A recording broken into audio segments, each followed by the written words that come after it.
जबरदस्तीचे लग्न, सूड आणि प्रेम भाग 3. सूडाचा खेळ आणि बदल्याची आग.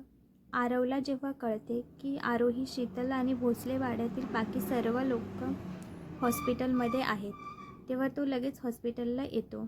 आरव हॉस्पिटलमध्ये पोहोचतो. त्याची एंट्री खूप अट्रॅक्टिव्ह असते.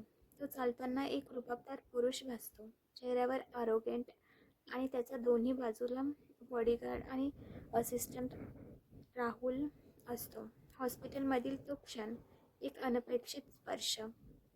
हॉस्पिटलच्या कॉरिडॉरमध्ये आरवची चाहूल लागताच आरोहीच्या संयमाचा बांधा फुटला.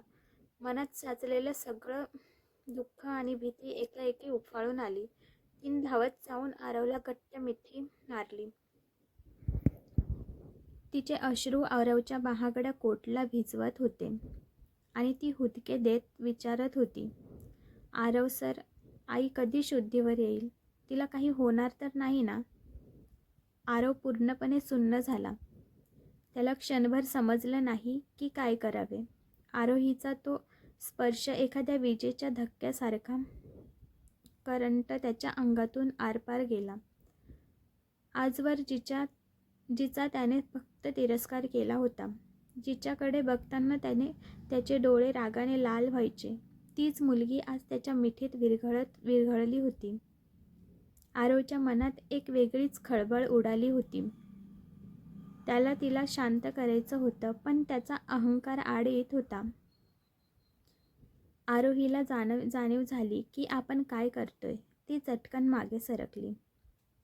दोघांच्या नजरा एकमेकांना टाळत होत्या. पण आज त्या मिठीने आरवच्या मनातील राग क्षणभर वितळला होता.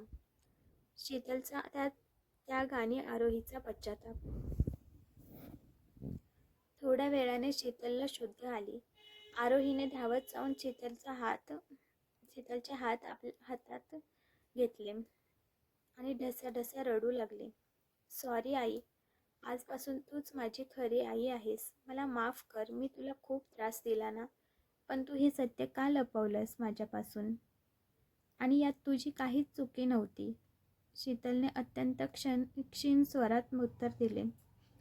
बाळा, जर मी तुला तेव्हा खरं सांगितलं असतं तर तुझ्या आईबाबांबद्दल तुला आदर नसता राहिला. तुझ्या नजरेत त्यांची किंमत राहिली नसती. तू त्यांची इज्जत पण केली नसतीस. आणि मला हे नको होतं. उरला प्रश्न माझा तर मला लोकांचे बोलणे ऐकण्याची सवय झाली आहे. अगं, गेली 20 वर्ष मी अपमान आणि तिरस्कारच सहन करते.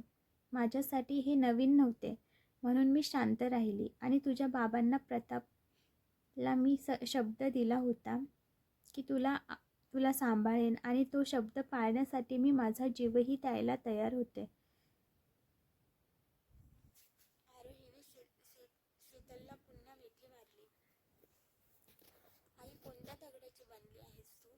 ज्यांनी तुला फक्त त्रास दिला त्यांच्या शब्दासाठी तू आज जीव गमवून बसली असतीस. हो, म्हणूनच तर इतकी गोड मुलगी मिळाली ना मला. आरवचा कठोरपणा आणि आरोहीचं दुःख. आरवला जेव्हा समजलं की तो साप आरोहीला चावणार होता, पण शीतल मध्ये आली आणि तिने आरोहीला बाजूला केले.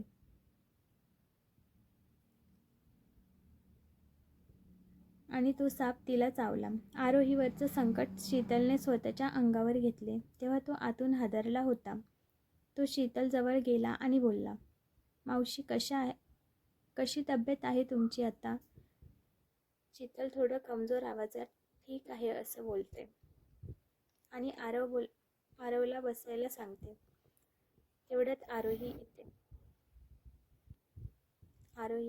आरव सर, आई आता ठीक आहे. तुम्ही जा घरी, मी आहे आईजवळ. पिहू एकटी आहे, संगीता आत्या जवळ. मला काळजी वाटते तिची. आरव निघतो आणि बाहेर येतो.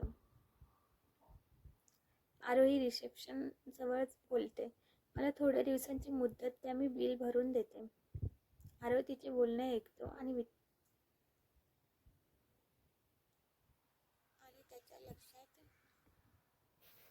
त्याच्या लक्षात येते की बिल भरण्यासाठी आरोहीजवळ एवढे पैसे नाहीत, म्हणून त्याने गुपचूप हॉस्पिटलचे सर्व बिल भरले. आरोहीजवळ अर्धे पैसे होते. ते जेव्हा ती बिल भरण्यासाठी काउंटरवर गेली तेव्हा तिला समजलं की आरवने आधीच पेमेंट केलं आहे. ती त्याला थँक्यू म्हणायला गेली तेव्हा आरवने पुन्हा आपला कठोर मुखवटा चढवला. काही गरज नाही थँक्यू म्हणायची, तो डोळ्यात आग ओकत म्हणाला. आरोही, मी बिल भरलंय याचा अर्थ असा मुळीच नाही की मला तुझी काळजी आहे. हे सर्व मी फक्त माझ्या पिहूसाठी केलंय. तिला तुझी सवय झाली आहे आणि तुला काही झालं असतं तर माझी मुलगी पोरकी झाली असती. तू पुन्हा पैशासाठी इथे तिथे भटकू नये आणि पिहूवर पूर्ण लक्ष द्यावंस म्हणून मी हे केलंय. भ्रमात राहू नकोस, तू आजही माझी शत्रूच आहेस. आरवचे हे विषारी शब्द ऐकून आरोहीचा चेहरा पडला. ती मनातल्या मनात म्हणाली, कसं सांगू आरव सर तुम्हाला? मी काहीही केलं नाहीये. कधी सत्य कळेल तुम्हाला. हॉटेलमधील कारस्थान. अर्पिता आणि विराजचा क्रूर चेहरा.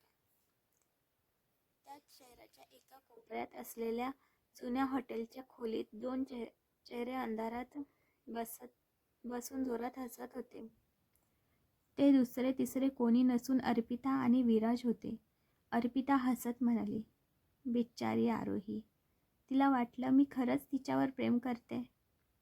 तिला फसवण्यासाठी मी किती नाटकं केली. मुद्दाम तिच्यासोबत चांगलं वागायचं नाटक केलं, तिचा विश्वास जिंकला आणि जो गुन्हा तिने केलाच नाही त्याची शिक्षा आता तिला भोगायला लावली. विराजने क्रूरपणे हसून साथ दिली. विराज हा आरवच्या कंपनीचा एक विश्वासू एम्प्लॉई होता, पण पैशाच्या लालसेपोटी आरवच्या कंपनीत असताना त्याने 10 कोटीचा घोटाळा केला होता. आरवने त्याला सर्वांसमोर अपमानित करून बाहेर काढलं होतं आणि त्याला लिस्ट केलं होतं. विराज चिडून म्हणाला, आरव देशमुखसाठी 10 कोटी म्हणजे 1 रुपयासारखे होते. तरीही त्याने मला बरबाद केलं, म्हणून मी तुला त्याच्याकडे पाठवलं. त्याचं मन तुझ्या प्रेमात गुंतवलं जेणेकरून त्याला तोडता येईल. अर्पिता प्रत्यक्षात विराजची गर्लफ्रेंड होती, पण आरवला शांत, निरागस, संस्कारी, सती सावित्री सारख्या मुली आवडतात हे माहिती असल्यामुळे तिने तसं नाटक करून आरवच्या आयुष्यात प्रवेश केला होता. म्हणजे विराजने तसं करायला सांगितलं होते.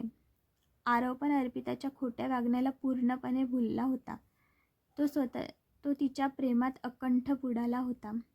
हेच त्या दोघांना हवे होते. जुन्या जखमा आणि कौटुंबिक सूड.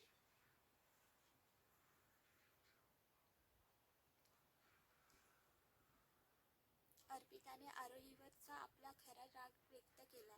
आरोहीची आई वैष्णवी माझ्या आईला आणि मला जो वनवास भोगावा लागला त्याची शिक्षा आरोहीला मिळायलाच हवी. वैष्णवी ही माझ्या वडिलांची सख्खी बहीण होती. तिने प्रताप भोसलेसोबत, म्हणजे माझे मामा, लग्न केले. आराधना आजींनी तिला स्वीकारलं नाही. त्यांचा राग माझ्या वडिलांनी माझ्या आईवर संगीतावर काढला आणि आम्हाला माहेरी हाकलून दिलं. भोसले घराण्याने जो अपमान आमचा केला तोच आता आरोही सोसते. अर्पिता पुढे म्हणाली, आणि जसं आपण ठरवलं होतं ना त्याप्रमाणेच मी मुद्दाम आरोहीला शॉपिंगला नेलं. सर्वांना असं माहिती की मला गाडी चालवता नाही येत, म्हणून मी आरोहीकडे मुद्दाम हट्ट धरला. गाडी शिकण्याच्या नावाखाली निर्जन ठिकाणी घेऊन तिला उतरवलं आणि मुद्दाम सांगितलं मला कॉन्फिडन्स येण्यासाठी मी एकटी 1 राऊंड मारून येते. ती ऐकत नव्हती, पण मी बळजबरी खाली उतरवलं. तिला आणि घेऊन आली. नंतर दरीजवळ आली तेव्हा गाडी न्यूटनवर टाकून मी गाडीतून खाली उतरली आणि गाडीत दरीत ढकलली.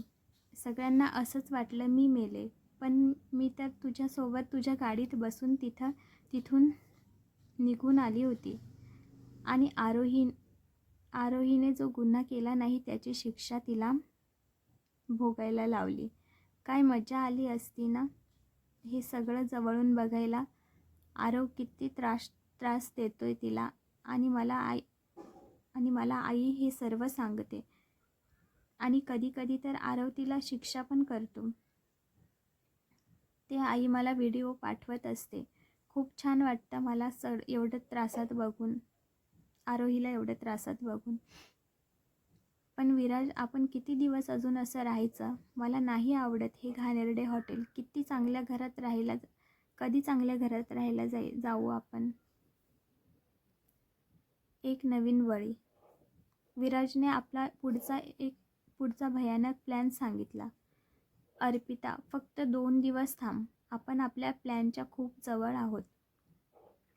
मी स्वातीशी लग्न केले. ती एका श्रीमंत करोडपती बापाची एकुलती एक मुलगी आहे.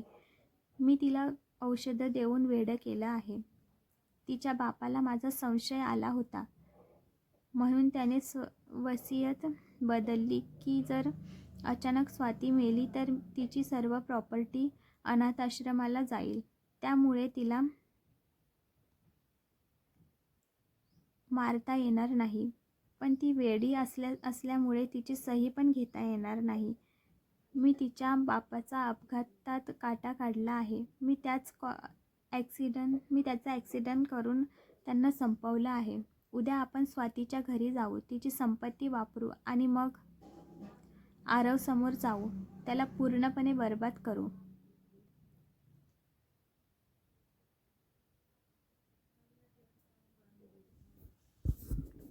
तर मित्र आणि मैत्रिणींनो, कसा वाटला तुम्हाला आजचा भाग? आवडला असेल तर लाईक, कमेंट करा आणि माझ्या चॅनलला सबस्क्राईब करा. धन्यवाद. आणि हो, ही स्टोरी शेअर पण करा. आणि सॉरी, आज थोडं लेट झालं. मी प्रयत्न करेन की माझी कथा थोडी छोटी लवकर तुमच्यापर्यंत पोहोचेल. पुढचा भाग मी लवकर तुमच्यापर्यंत पोहोचवण्याचा नक्की प्रयत्न करेन.